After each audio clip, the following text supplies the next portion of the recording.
শ্রীরাম সুদাম বাম সুদাম আরো সখাগণ সকলকে নিয়ে যখন গোচরণে যেতেন না, তখন ওই বনে ওরা ফল সঞ্চয় করে তারা নিজের বদলে দিয়ে সেটা মিঠে না দিতা, সেটা দিত না মিঠে, তাতে ওই রাজা কংস, ওই দুষ্ট মামা কংস যদি তাতে কোনো বিষ মিশে না দেয়, তাতে যদি আমাদের কোনো কিছু হয়, সকালে এটা ভাবছে না ওই ফল খেয়ে যদি আমাদের কোনো কিছু হয়ে যায় তাহলে আমাদের কোনো ভয় নাই মা, কারণ ওই আমার প্রাণ গোবিন্দ আছে, তিনি আমাদের বাঁচিয়ে দেবে।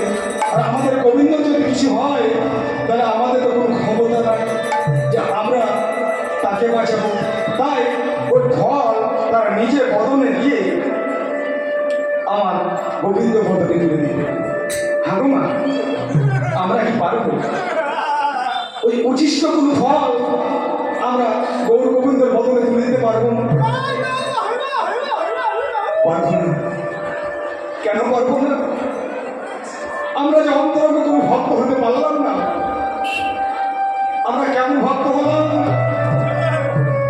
আমরা একাদশী করি, আমরা নিত্য পূজা করি, কিন্তু মা অনেক ভক্ত আছেন মা, নিত্য পূজা কারা কারা করেন একটু দয়া করে একটু হাত তুলুন দেখি মা, হাত তুলুন, নিতাই গৌর হরি বল হরি বল, হাত তুলুন।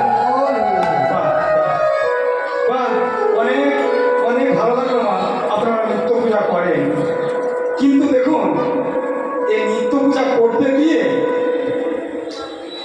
ওই দোকান থেকে 5-10 টাকার 100 গ্রাম ওই নকুল দানা ওটা ছোট্ট কোটার মধ্যে ভরে রাখেন না তো? হ্যাঁ কি গো, একটু হাত তুলুন তো, কারা কারা নকুল দানা দিয়ে পূজা করুন? নকুল দানা, এই তো আমাদের ভালোবাসা না, যে ওই 2-4-5 টাকা করে নকুল দানা দিই, ওর মধ্যে 7টা করে যে আমাদের লোকের কোটার মধ্যে ভরে রেখে পরের দিন হবে।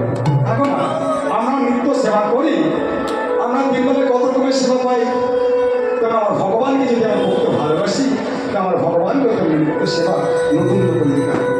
বিদায় বল হরি বল হরি বল। তা এই তো আমাদের ভালোবাসা। আর বাৎসল্যের ভালোবাসা কাকে বলে?